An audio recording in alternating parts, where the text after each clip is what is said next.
el otro grupo no pudimos por el tema del proyector, bueno, la pantalla, no, problemas con el HDMI, esa pantalla que siempre se batalla, pero con ustedes no hay problema, ya nos dio el jefe el rol de quién va a evaluar en qué horario, no tanto el equipo, sino la hora, y bueno, ya está definido quiénes estarían. En el caso del día de mañana, martes, tendríamos dos equipos, el equipo 1, que es Águila González Néstor, Díaz Cruz Rancés y Lara Flores Mauricio. El equipo 2 de Delgado Pérez Miriam, Guerrero Carrillo y Vidales Alfaro, y los evaluaría la doctora Marta Estela Venegas. Ese es el día martes, y ahorita les muestro lo que recibieron los sinodales. Ellos, aparte de la información que ustedes enviaron, que ya se les hizo llegar, ellos saben que estos son los entregables, eso que recibieron ellos en digital, y que ellos van a evaluar según esta rúbrica que ya les presenté a ustedes. Ellos también ya la tienen, ya la conocen. Van a tener ustedes un máximo de 15 minutos. Yo ya les dije que es de 15 a 20. Originalmente eran 15, pero es de 15 a 20 minutos. Y un máximo de 10 minutos de preguntas y respuestas. Eso ya lo saben los sinodales, ¿no?, de la evaluación. Ahorita me preguntaba un compañero del otro equipo, del otro grupo, que cuánto vale la ponderación. Creo que es muy obvio, pero como lo vuelvo a explicar.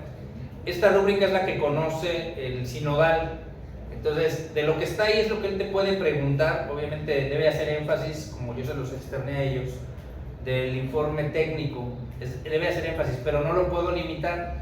Puede hacer énfasis, pero él lo va a decidir, y esa rúbrica es la que él me tiene que entregar. Esa rúbrica tiene un peso del 100%.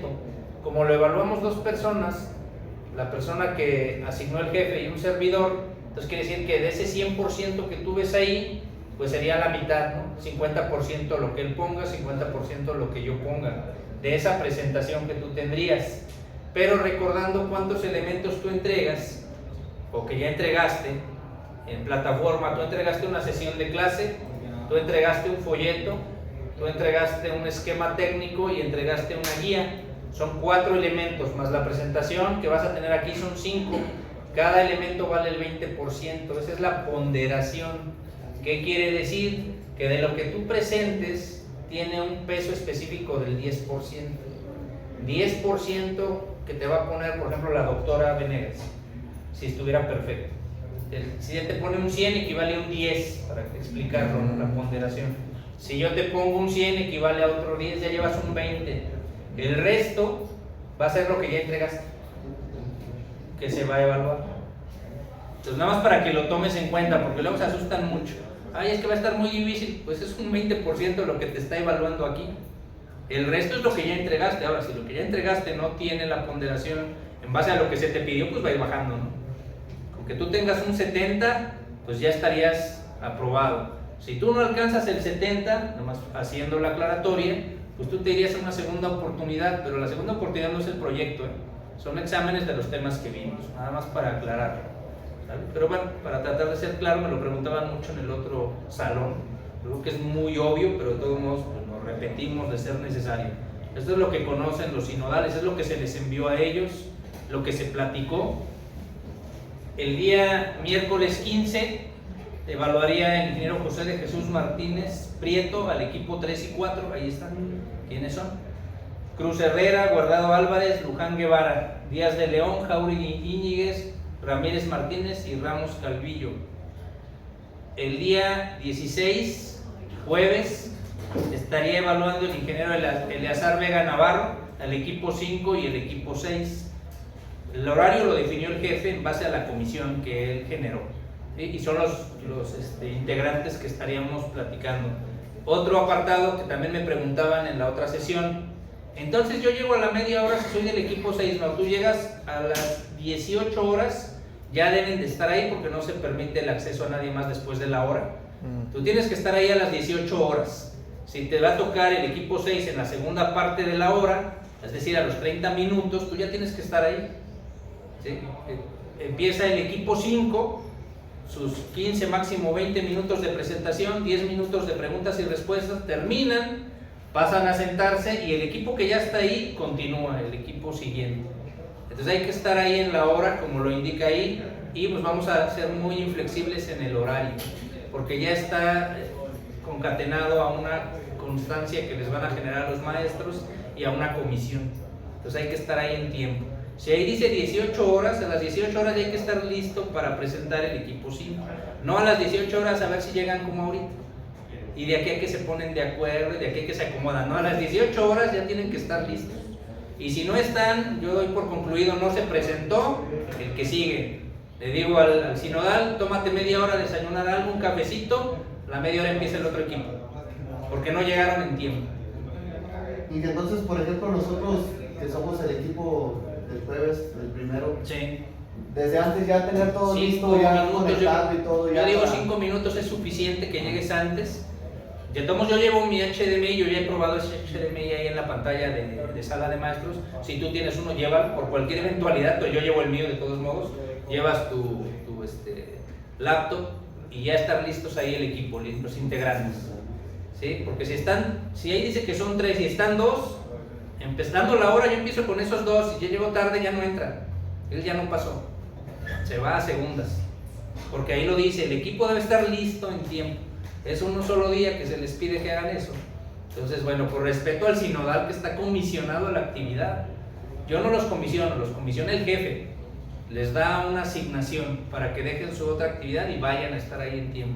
Entonces, al menos pues por respeto, si no es para ustedes y sus compañeros, al menos por la persona que va a ir. Entonces eso es lo que estamos solicitando nosotros para que estemos claros, ¿eh? Y luego no haya problemas ahí. Eso es en cuanto al jueves. El viernes 17, el último equipo y les tocó el jefe. Bueno, él se asignó ahí. Agustín Jaime con el equipo 7, Eudave Armendáriz, Martínez Muñoz y Esquivel Tiscareño. Aunque sea un solo equipo, de 18 a 18:30 horas, ahí estaremos. En ese inter, en esa ventana de tiempo, estaremos evaluando. Evaluaremos siempre dos personas. El sinodal que asignó el jefe, pásele, y un servidor. ¿Alguna duda hasta ahí? Bueno, eso es lo que estamos indicando. Esto fue lo que nos envió el jefe al final. Y ahí aparece qué días y quién. Entonces en realidad no había dolo, porque así fue como él me lo envió, en base a las comisiones que él generó, que yo me imagino que ya las entregó. En cuanto a mí me dio esa actividad asignada, yo empecé a mandar los correos a los compañeros.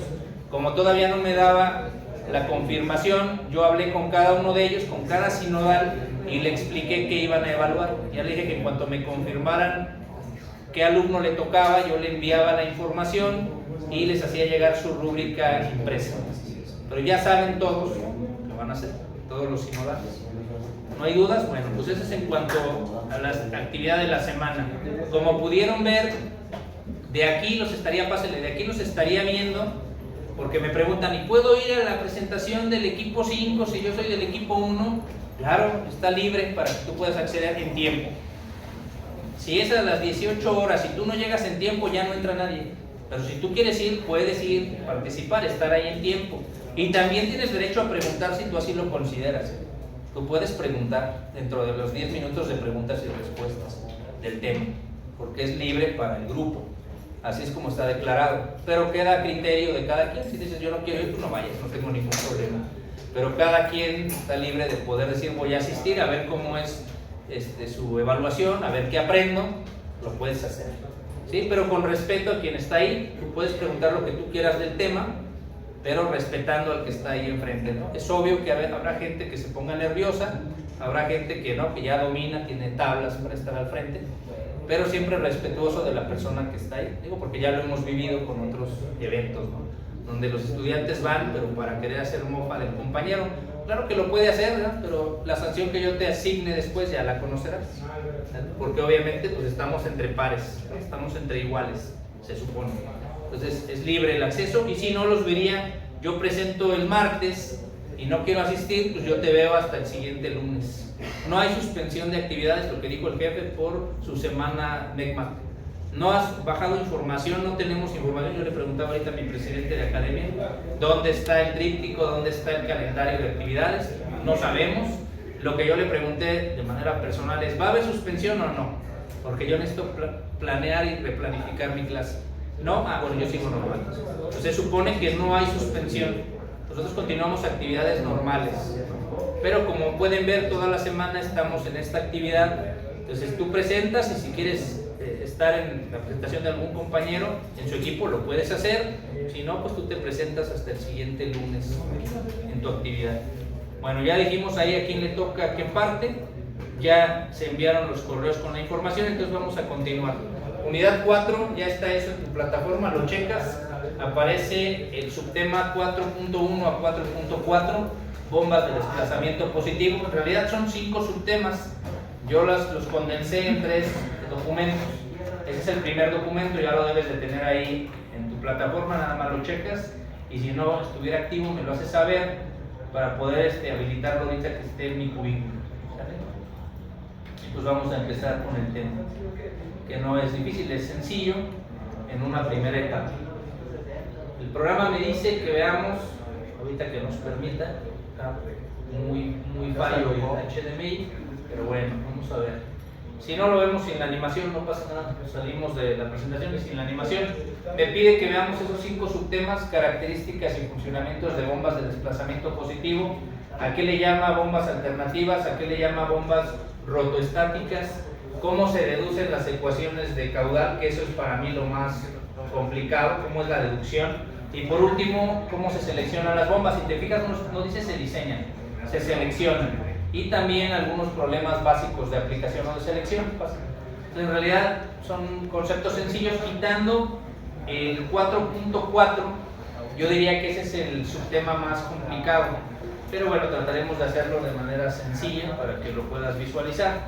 El objetivo es que tú entiendas el concepto de bombas de desplazamiento positivo. Yo aquí te puse para hacer una S. Las máquinas de fluidos incompresibles ya las conocemos, es aquella máquina que me va a permitir tomar un fluido, pasarlo de un punto a otro o generar energía a través del movimiento cinético que tiene, eso ya lo habíamos visto. Energía mecánica, energía eléctrica o energía hidráulica, ¿no? A movimiento, energía cinética, ya lo habíamos visto eso. Pero luego hablan del concepto de desplazamiento positivo.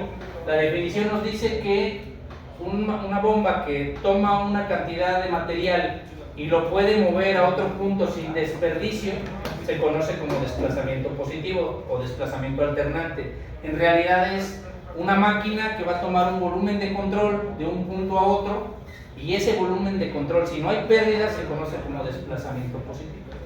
Esa es la definición. Ahora, nosotros debemos saber que estamos dentro de un marco más grande. Yo aquí te pongo una definición. Yo puedo seleccionar bombas a través del volumen de control, lo que llamamos nosotros al apartado del cilindro, haciendo una referencia hidráulica que tú aprendiste, le conocías como émbolo y vástago y el cilindro o la camisa. O sea, un tubo, un plato y un eje delgadito. Ese sistema tenía dentro un hueco, pues ese hueco es el volumen de control, que es lo que dice aquí. Ese son un tipo de bomba, ¿no? Cuando tengo un volumen conocido. Hay otras en las cuales el volumen va fluctuando, es decir, que puedo tener un volumen de control, pero tiene un álave variable, o tiene una cavidad variable, y yo puedo estar jugando con ese volumen para que se haga más grande o más pequeño. Nosotros no vemos eso aquí. Dentro de toda esta clasificación, nosotros vemos volumen de control y vemos solamente las que son alternantes. ¿A qué se refiere con alternantes? Bueno, a que primero está lleno la cavidad o el hueco, luego está vacío, luego lo vuelvo a llenar, luego lo vuelvo a vaciar. Están alternando entre lleno y vacío, a eso se refiere. Y eso es lo que dice aquí. Las más comunes son estas, las de pistón. Ahorita vemos algunas animaciones, ¿no? Pero son las que tú conoces normalmente, donde toma un volumen de control, lo pasa de un lugar a otro, pero para hacer eso necesita llenarlo, pasarlo al otro lado, vaciarlo, llenarlo, pasarlo al otro lado, vaciarlo. Eso es lo que dice aquí. Hay otras más complejas que se conocen como de diafragma, que lo que tienen es una separación con una camisa flexible, que no es otra cosa que un muelle flexible, que lo que va haciendo, membrana, que lo que va haciendo es primero estar de un lado positivo, cóncavo, y luego del otro lado negativo, convexo. Ahorita en la animación les va a quedar un poquito más claro. Bueno, eso es en general de lo que estamos hablando. Esto es lo que vamos a ver ahorita nosotros. Ya habíamos visto nosotros centrífugas, pero las centrífugas que habíamos visto nosotros eran dentro de las llamadas dinámicas. ¿Por qué dinámicas? Porque tengo un eje que gira, que era el eje del motor eléctrico. Ese eje mueve un rotor, o lo que conocíamos nosotros en el sistema como el cangilón completo, o el rodete, y ese rodete pues me hacía mover el volumen, pero ya todo se basaba en un movimiento del eje. Este no, puedo tener un pistón que avanza, regresa, no está girando y el movimiento no es siempre continuo, avanza, se puede detener, luego regresa, luego avanza otra vez, no es como el rotor que es constante. Eso es a lo que nos referimos. Características entre unas y otras, bueno, aquí les puse algunas diferencias, recordando que a algunos les tocará un análisis teórico. Si yo hablo de diseño de bombas de desplazamiento positivo, queremos producir un flujo constante a velocidad. Aquí hago un paréntesis. Oye, pero estás diciendo que el volumen es intermitente. Lleva un volumen, lo vacía, regresa, vuelve a llenar, sí, pero ese intervalo de llenar y vaciar no cambia con el tiempo. Es decir, hace el llenado a una velocidad, descarga a una velocidad, vuelve a llenar a su velocidad inicial. Bueno, eso se conoce como constante. Es como cuando tú ves velocidad constante y dices, pero se está moviendo a una velocidad. Sí, puede ser incrementar la velocidad, pero en el mismo intervalo de tiempo o en el mismo intervalo de distancia. No sé si eso queda claro para todos, porque es donde surge la duda en dinámica, ¿no? Cuando te enseñan la diferencia entre rapidez, pero es lo mismo aquí, ¿eh? A ti te enseñan algo así, te dicen, ok, aquí hay velocidad en función de un tiempo, y te dicen, hay una velocidad 0 en un tiempo 0, hay una velocidad de 1 en un tiempo de 1, hay una velocidad de 2 en un tiempo de 2, una velocidad de 3 en un tiempo de 3, pues esta es una constante, ¿no? Y no es la misma velocidad, está incrementando 1, 2, 3. Sí, pero está incrementando en intervalos de tiempo iguales. Entonces esto es constante, es lo mismo que ocurre allá. Yo tengo un pistón con su émbolo y su vástago, aquí está mi volumen, pues ese émbolo va a salir, yo le aplico aquí una cierta presión, el fluido se desplaza, sale de ahí y después regresa. Es obvio que no es la misma velocidad de avance que la velocidad de retroceso, pero esa velocidad de avance y retroceso es constante. Avanza a una velocidad, regresa a otra velocidad, pero se repite el ciclo y el ciclo siempre es el mismo, entonces es constante. Es lo que dice, ya sabemos nosotros, porque ya llevamos tanto neumática como hidráulica, como me imagino máquinas de fluidos tradicionales o lo que ven en mecánica de fluidos básica, sabemos que no es lo mismo la velocidad a la que avanza, la velocidad a la que regresa, es más rápida la velocidad de retroceso y es más lenta la velocidad de avance. Eso pues por definición, pero sabemos que el ciclo es constante, es lo que dice aquí.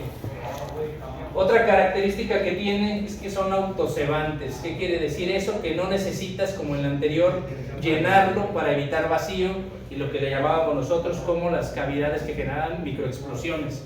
Si te acuerdas, habíamos visto ese concepto. Era el error que teníamos por cavitación. Aquí eso no afecta en el sistema porque solitas se llenan hasta que su cavidad está completa. Entonces no necesitamos evitar esa falla. Y podríamos profundizar, pero eso es mecánica de fluidos, ¿no? Que sería el famoso golpe de ariete, pero no lo agrego aquí. Aparte de eso, ¿qué podemos ver? Bueno, pues que aquí es donde está la gran variedad de bombas. Aquí te pongo un ejemplo de las más comunes. Obviamente nosotros nada más vamos a ver algunas. Aquí nosotros podemos ver paletas, lóbulos, podemos ver engranes, diafragma, otra vez engranes, pistones, tornillo. Hay de muchos tipos.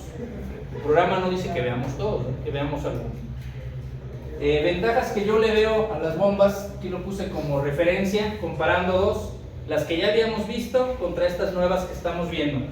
Bueno, las que ya habíamos visto pues tienen obviamente características que ya conocemos, que la altura de Euler, que la velocidad del rotor, que la eficiencia, pero aquí les pongo la gran diferencia con estas.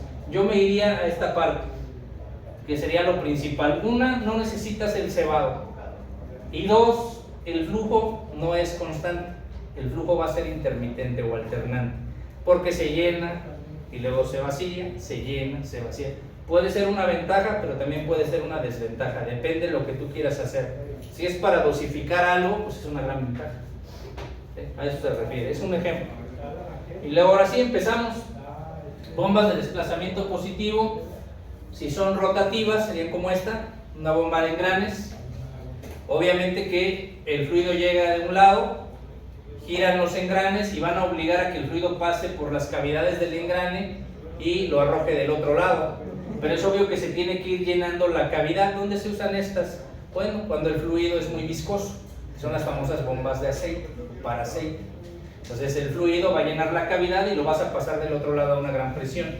Entonces, ¿qué define el volumen de control y el alternante? Pues que se llene el hueco que está ahí entre diente y diente, ¿no? A eso se refiere. El adendum y dedendum tiene un juego.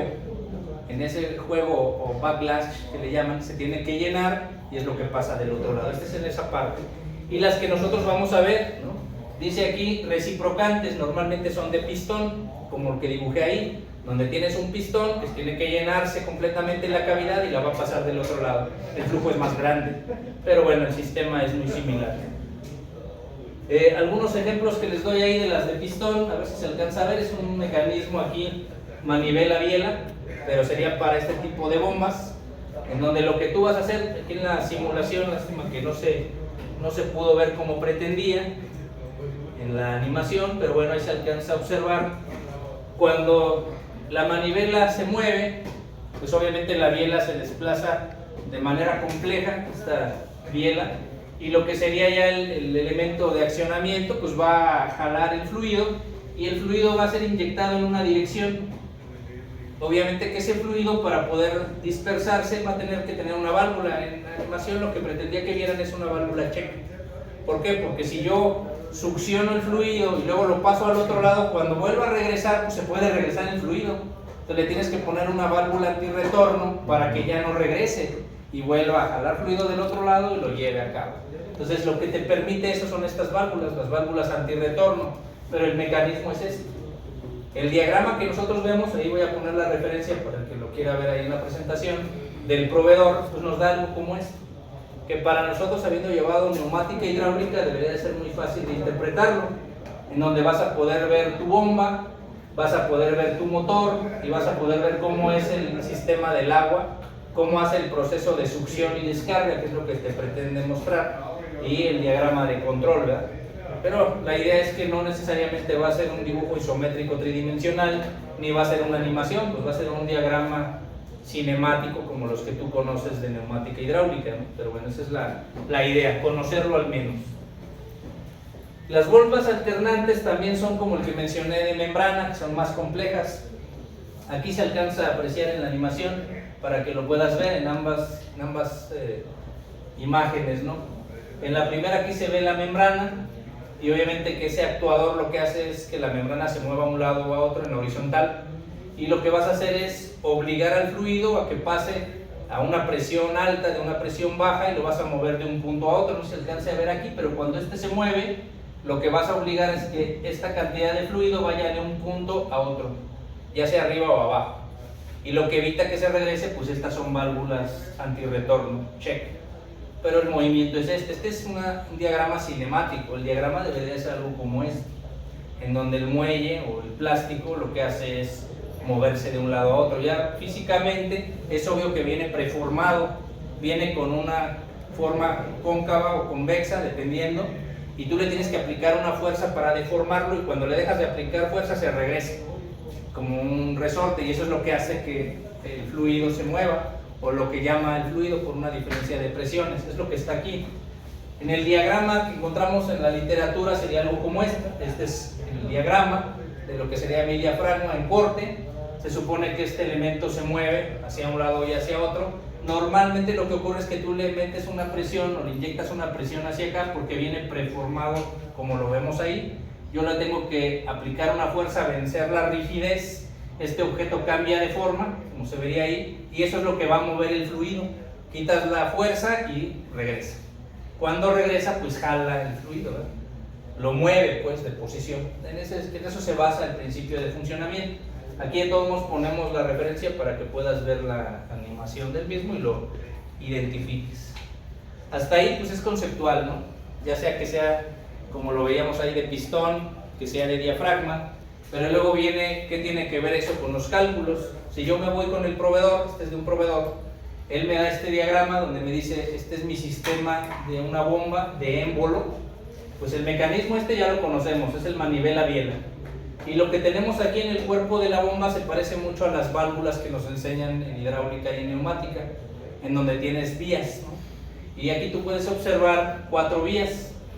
Entonces, obviamente que tú tendrías que tener un acceso de fluido que va a entrar y después cuando este elemento se mueva, pues va a permitir que se liberen otras vías para que entre de un lado y salga de otro lado, como en las válvulas que tú conoces. Entonces el sistema se basa en eso, en que esté abierto o cerrada la vía, o sea 3, 2, 4, 2, la que sea, para poder controlar las entradas y salidas del sistema. Eso es lo que conoces de hidráulica. Ahorita vamos a ver qué tiene que ver con la bomba.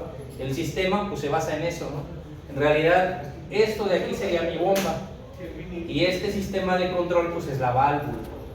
En la parte de abajo están indicando el mismo caso, pero aquí ya vemos nosotros que esto sería la membrana. En realidad es esto, pero este mecanismo que hace que empuje o retraiga la membrana pues es lo que se conoce como la bomba. Todo esto. Y este sería pues su válvula de 2 vías, ¿no? Entrada y salida, lo que tenemos ahí. Hasta ahí pues es sencillo entender que el diagrama cinemático se parece a lo que vimos, pero luego vienen las fórmulas, ¿no? La primera parte les pongo aquí cómo podríamos obtener nosotros el trabajo, que aquí le llama W. El trabajo del sistema, de la bomba, que es igual pues a la fuerza, por lo que yo tendría como el valor de su desplazamiento, la S. La fuerza y cuánto se desplazó de fluido. Y si yo lo traduzco a otra ecuación también conocida por nosotros, pues es el área de la sección transversal, la presión y el desplazamiento.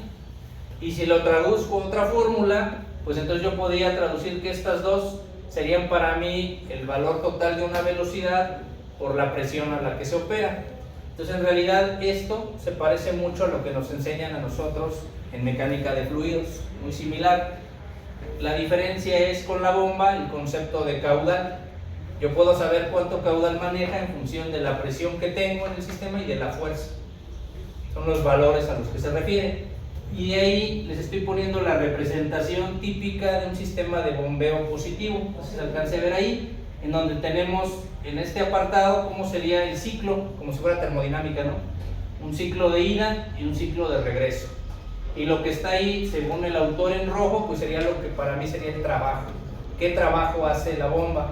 Bueno, pues tendría que establecer cuánto es lo que se desplaza y a qué velocidad, y tendría que establecer qué presión o qué fuerza tiene. Si me dan presión es porque tengo fuerza por unidad de área, a eso se refiere. Entonces ese es el diagrama que modela una bomba. Nada más una aclaración, esto es ideal. ¿Dónde están aquí las pérdidas en el regreso? Avanza como si fuera una velocidad, regresa a la misma velocidad. Eso no es cierto. No avanzan ni regresan a la misma velocidad, y aquí no hay pérdidas, y eso tampoco es cierto. Pero para fines prácticos así es como lo manejan los autores. Dicen, este modelo representa una bomba de desplazamiento positivo. Lo que avance en trabajo o en fuerza o en velocidad es lo mismo a la entrada que a la salida. ¿Por qué? Porque es el principio de conservación de la energía. No se pierde energía, en teoría. Y de este lado podemos ver el dibujito del émbolo. Aquí está la camisa, aquí está el émbolo y aquí debería de estar el vástago, ¿no? Que lo ponen acá como una fuerza. Entonces cuando yo le aplico una fuerza a ese émbolo, pues ese émbolo va a empujar lo que está en rojo, que es el fluido se va a oponer a moverse, son estos vectorcitos, y dependiendo la válvula, si está abierta o cerrada, pues va a permitir que haya un caudal, ¿no? Eso es lo que nosotros conocemos. Si yo no pongo una restricción al desplazamiento, nunca voy a tener presión, porque debe de haber algo que se oponga al movimiento, al menos la fricción. Bueno, es lo que me dice la teoría. Ya veremos algunos ejercicios, obviamente. Esto es lo más interesante a mi gusto, por eso lo puse. Cuando tú abres las gráficas de las bombas de desplazamiento positivo, a diferencia de las que ya vimos, ¿qué encontramos de diferente? Bueno, igual vemos que hay una altura de Euler, vemos que hay un caudal, hay otras que tienen aquí velocidad del fluido, pero también tienen caudal. Eso es igual que las que habíamos visto. Lo que cambia es esto. Nosotros vemos aquí, en esta parte de aquí, la curva de comportamiento de la bomba. ¿Cómo eran las curvas que veíamos nosotros? Si te acuerdas que eran así. Y en estas son al revés. Esa es la primera característica. Y la segunda, la eficiencia, ¿cómo las veíamos en las anteriores? Normalmente veíamos aquí unas pequeñas curvas, sean así o así, dependiendo la gráfica, que nos decían la eficiencia. Aquí no, aquí la eficiencia son donde corten una horizontal a la curva de comportamiento. Estas son las eficiencias. Ya están aquí. Entonces se lee diferente. La curva de comportamiento se grafica diferente, nada más para ponerlas, son exponenciales, nada más para tomarlas en cuenta, ¿no? Esa es una gran diferencia. Oye, ¿por qué son así? Pues por la propia geometría del objeto. Le hacen experimentos y lo vuelven a modelar, pero no son como las que veíamos.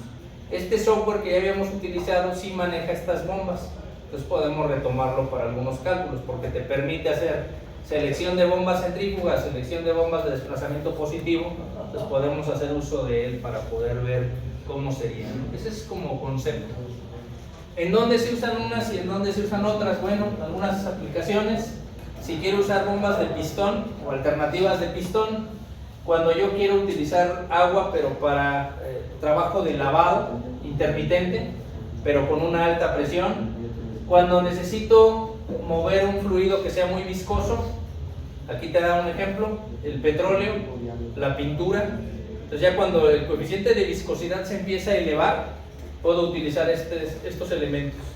Otra característica que tiene el hecho de que es recíproco y alternante, o sea, te permite tener un tiempo para el acomodo del proceso, que es lo que dice aquí. En el apartado de la bomba de diafragma, ¿cuándo se utiliza?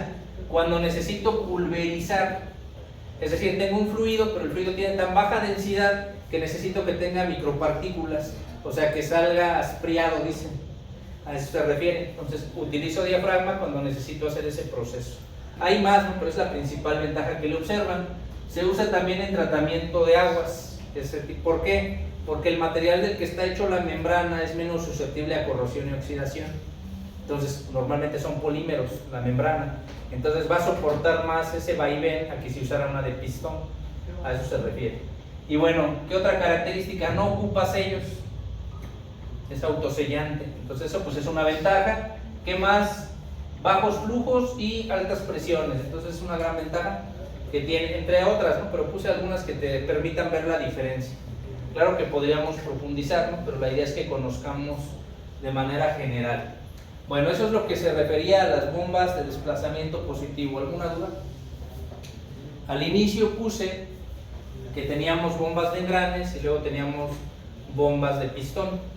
Las bombas de engranes también se conocen como rotoestáticas. En realidad no son estáticas, porque se van a mover los engranes, pero así se conocen, rotoestáticas. Y esas bombas tienen una siguiente característica, que aquí lo puedes ver en estas imágenes. Pueden ser concéntricas o excéntricas. Aquí lo vemos.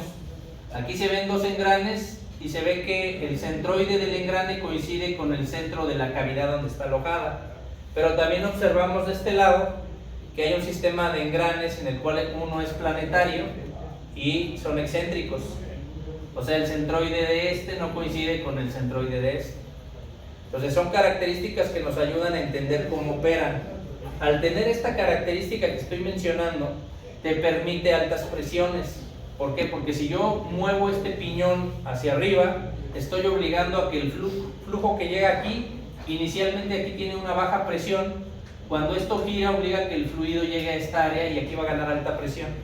Entonces voy a convertir una baja presión en una alta presión. Esa es una característica de estos sistemas. Pasar de baja a alta presión. Entonces ahí lo vemos.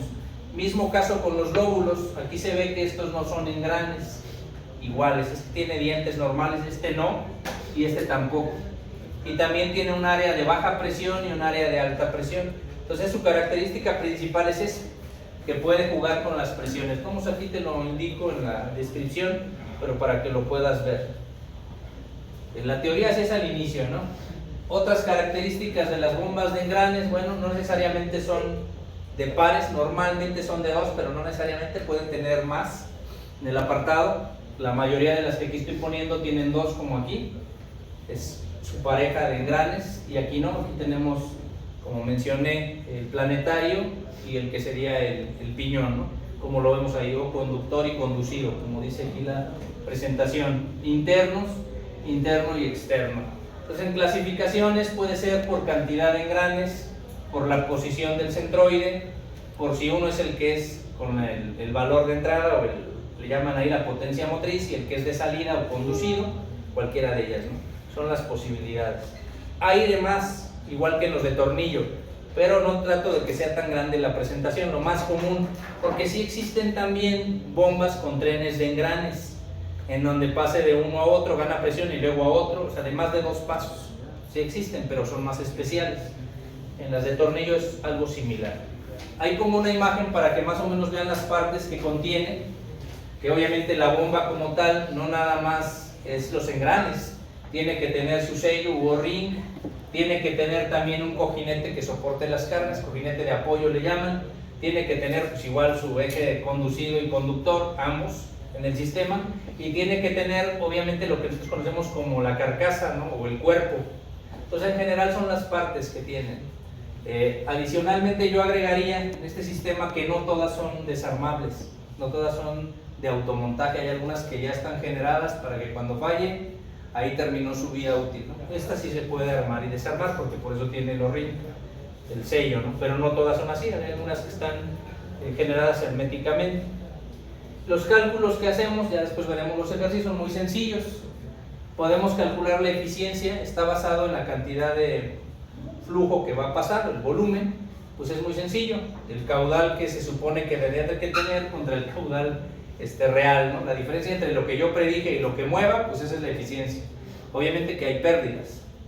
El caudal teórico que mencionan, pues tiene que ver con este coeficiente, que habría que ver dónde lo obtienes, que es el coeficiente de desplazamiento. Nosotros en el argot popular le llamamos cilindrada, lo han de haber escuchado, que dicen, este motor tiene tal cilindrada, esta bomba tiene tal cilindrada. No es el nombre real, es el desplazamiento de volumen, pero así lo conocen, por eso lo puse así, cilindrada, pero en realidad es desplazamiento de volumen, cuánto volumen puede mover.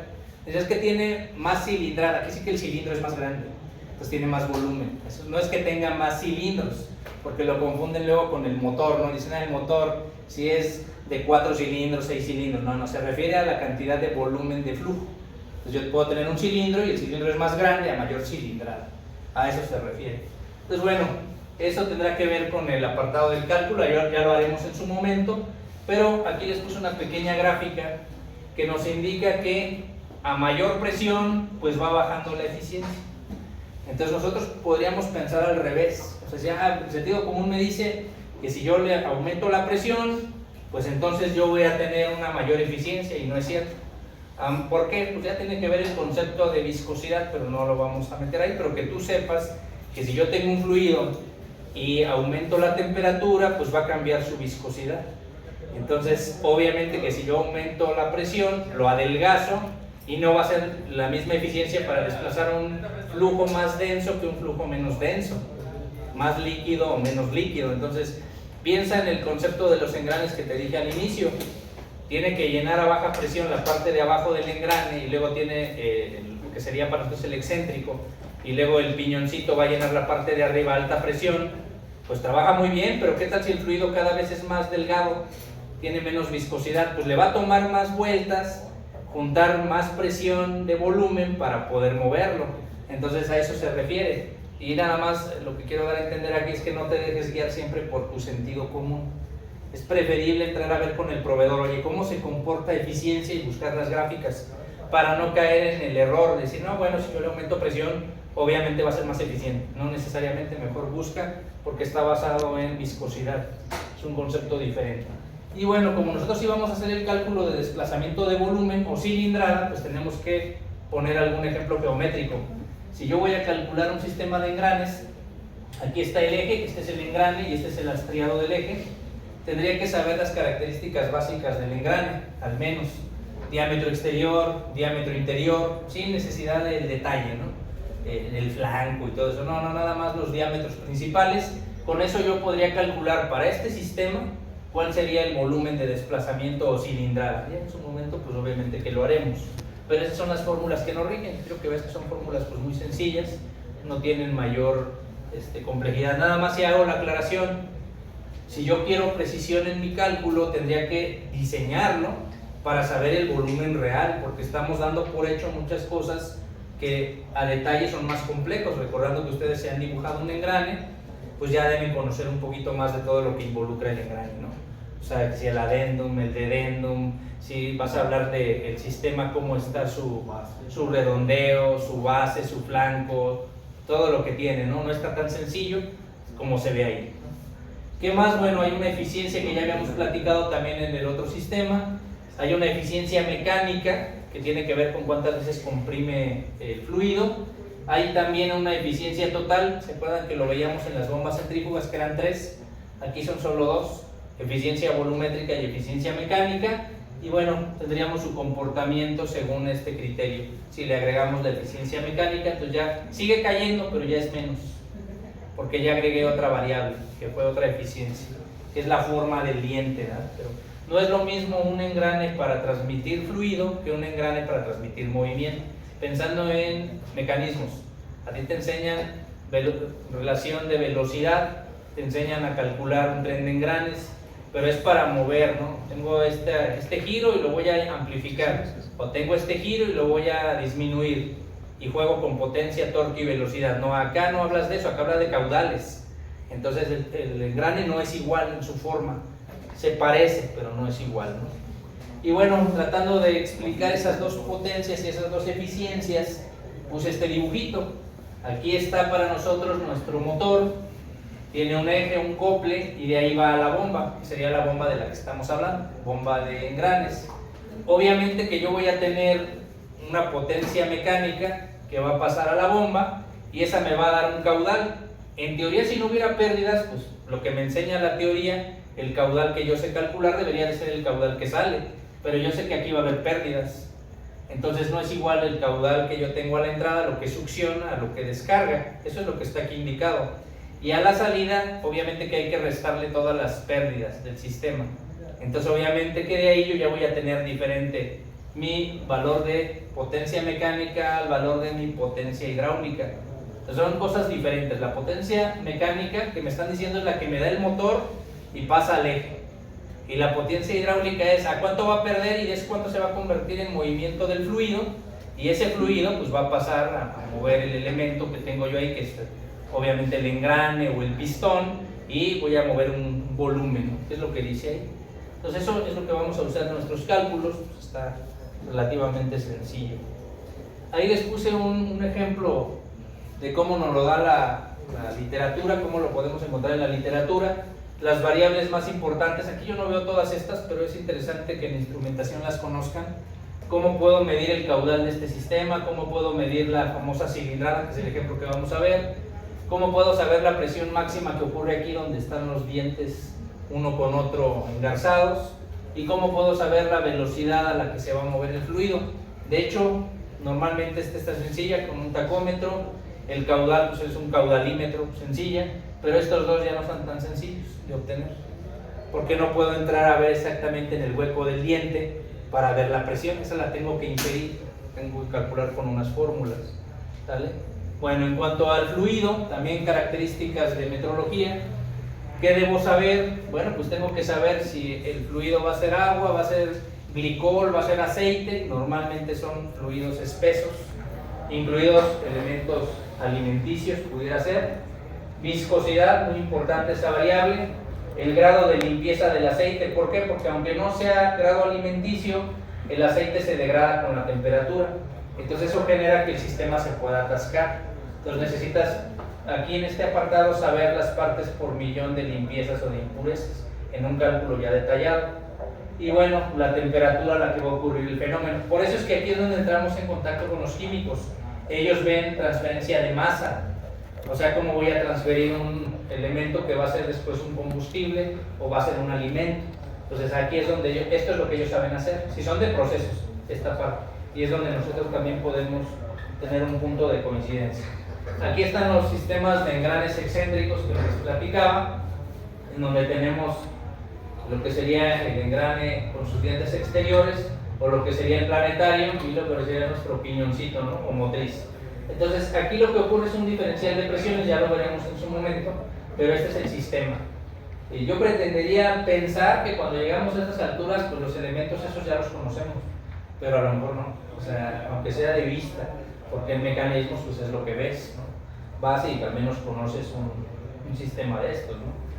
No necesariamente con la operatividad del fluido, ¿no? Pero sí los componentes, eso me refiero. Características más importantes, pues el volumen que cabe aquí, famosa cilindrada. ¿Cuál es el ruido de servicio? Esta es una característica muy importante de este sistema. Es un sistemita muy silencioso, que es una característica muy deseable en ciertos procesos. Por eso me dice cuál es el ruido que genera este sistema, los decibeles. ¿Cuál es el caudal? Y eso de pulsación se refiere a que es intermitente el caudal, pero es tan intermitente, tan pequeño que le llaman pulso. Cada que gira, pues manda un pulso, manda un volumen muy pequeño. ¿Cuál es el rendimiento? Cuando va a alta velocidad, cuando va a baja velocidad. Y bueno, por último, ¿cuál es el rango de viscosidad que tolera? Esta bomba es lo que tiene como característica, tiene un rango de viscosidad muy grande. Entonces puedes jugar con diferentes fluidos y es muy funcional. ¿Qué problemas le veo yo? Que es muy costosa de fabricar, entonces tiene que estar muy bien seleccionada, porque es más costosa en fabricar, es más costosa para el usuario. Entonces, si yo voy a usar una bomba de estas que es más silenciosa, pues tengo que validar que realmente es lo que necesito por el costo. Las anteriores son mucho más sencillas en costo. Y luego ya aquí pasamos a lo que conocemos como del óvulo, por la forma que tiene, me refiero, toda esta formita que tiene. Entonces bueno, aquí también es excéntrico, pero eso ya no es un engrane, es un sistema de lóbulos en donde también tengo una entrada, una salida, una baja presión, alta presión, obvio, donde haya menos volumen, pues es una alta presión, ¿no? A este de aquí es nuestro sistema exterior, nuestro engrane exterior, como lo conocemos, aunque los perfiles son lóbulos. Otro ejemplo que nos dan, lástima que aquí por la red no puse los videos, los pongo en el enlace por si los quieres ver, donde se ve el flujo y cómo cuando se gira pues lo comprime y lo pasa del otro lado, ¿eh? Que es lo que hacemos. Aquí es importante para nosotros saber el número de dientes que tiene aquí nuestro sistema, sean lóbulos o no, porque es lo que define cuánto flujo puede mover. Entonces, esto también obviamente que se calcula, nosotros aquí no diseñamos, solo seleccionamos, pero sí podríamos jugar con el proveedor a ver pues qué rango manejas de lóbulos y con eso trabajo, ¿verdad?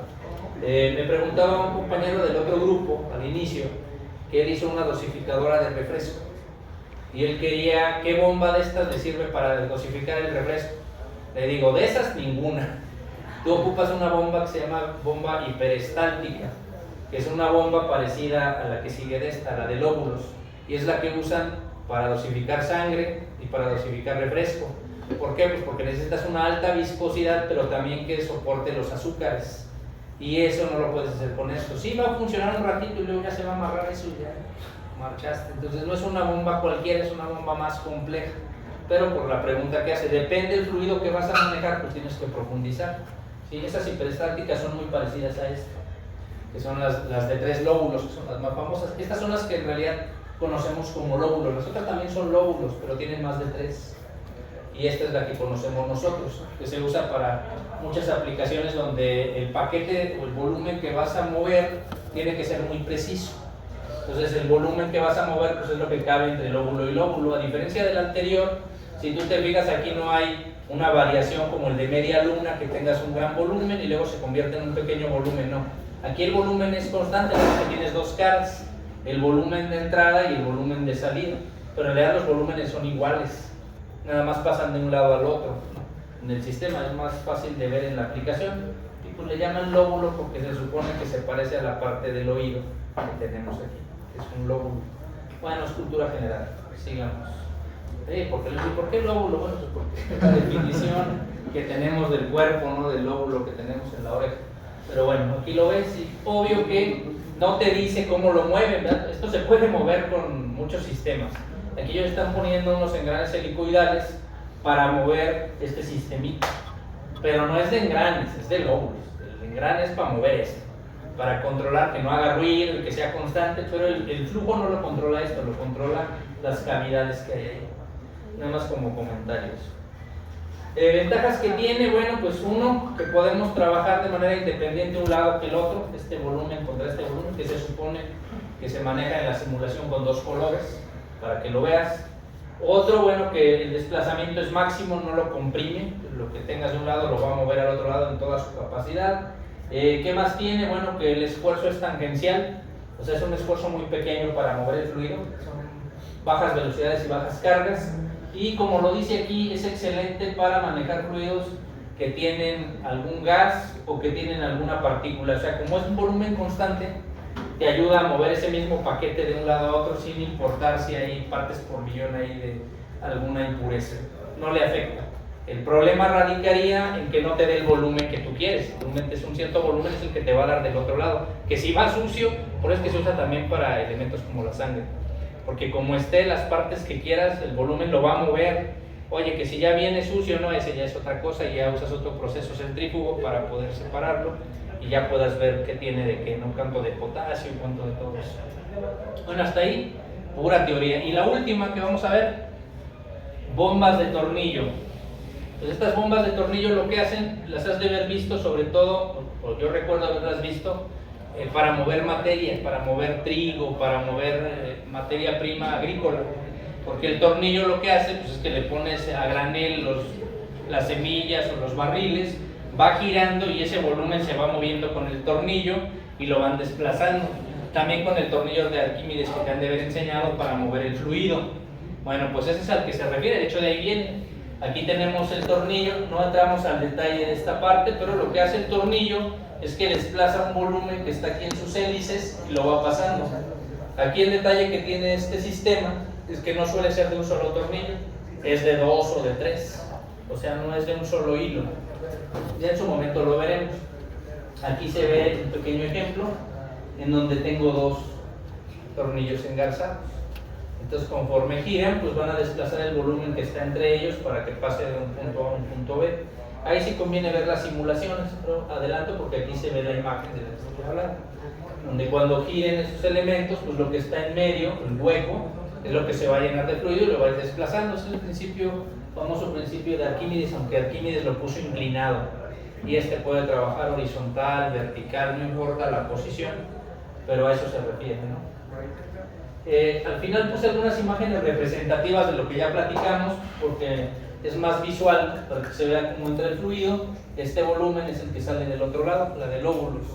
Y aquí estaría el motor y obviamente que tendría que haber una transmisión que haga que se muevan estos dos, ¿sale? En el apartado. Si habláramos de estas paletas que están aquí, que se parecería a la centrífuga, pues es lo mismo, ¿no? Tengo que girar y mover este volumen y pasarlo de aquí, aquí, aquí. ¿Qué diferencia tiene con el que habíamos visto? Ah, pues que aquí puede haber una media luna, a diferencia del que habíamos visto. O sea, el que habíamos visto nosotros era concéntrico y el volumen era constante. Aquí no, aquí puede ser que este no se alcance a ver, pero está más cargado a un lado y aquí hay un hueco, una media luna. Entonces esa es la diferencia, que tienes una zona de baja presión y una zona de alta presión. Y bueno, por último, la teoría dice que veamos la deducción de las ecuaciones de caudal. Por eso me voy a detener ya en los ejercicios, porque no sé qué tanto sepan ustedes. Porque cuando tú mides caudal, no es lo mismo medir caudal volumétrico a caudal másico. O sea, cuánto volumen estoy moviendo, a cuánta masa estoy moviendo. Y ahí es donde empiezas a confundirte. Y es instrumentación. Yo puedo tener un fluido que es tan denso que ocupa un lugar en el espacio, un volumen, y lo muevo, pero si yo lo comprimo durante el movimiento, porque va en medio de los engranes o va en medio del tornillo y lo va comprimiendo, pues a lo mejor ya moví aparentemente un volumen, pero cuando llegó al otro lado ya el volumen está compactado y entonces ya fue una masa la que moví. Eso es lo que dice aquí, aunque sean máquinas de fluidos incompresibles, se supone que no se comprimen. Y digo se supone, porque ¿qué tal si yo cambio la temperatura? Entonces cambia su viscosidad, entonces sí cambia el paquete que estoy moviendo. Por eso es muy importante este concepto, no es lo mismo el caudal volumétrico al caudal másico. Todos los cálculos que nosotros hacemos aquí son volumétricos. Moví este volumen de aquí para acá y supongo que no cambió. Si cambia, ahí sí le hablo al químico, a ver, ese es flujo másico. Y tengo que ver qué tanto cambió la masa. Entonces por eso es que nosotros no vemos materiales que cambian en la transportación. Yo les comento porque tuve la suerte de trabajar en inyección de plástico. Nosotros movíamos plástico y el plástico sí cambia su forma, porque si tú lo calientas y le haces presión, cuando pasa de un punto A a un punto B ya cambió.